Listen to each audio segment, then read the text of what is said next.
धुलीवंदनानिमित्त दरवर्षीप्रमाणे पांगुळगल्ली येथील श्री अश्वत्थामा मंदिरासमोर आपल्या मागणीसाठी तसेच नवस फेडण्यासाठी सामूहिक लोटांगणाचा कार्यक्रम आयोजित करण्यात आला होता। आज शुक्रवारी दुपारी भर उन्हात या कार्यक्रमात मोठ्या संख्येने भाविक उत्साहाने सहभागी झाले होते।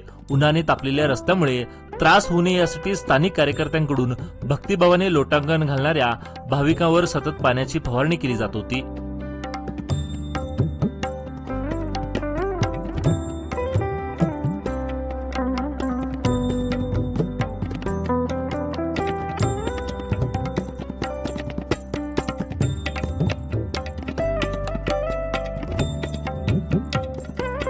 एकंदर शहर परिसरात आज सकाळपासून अपूर्व उत्साहात धुलीवंदनाचा सण साजरा करण्यात आला।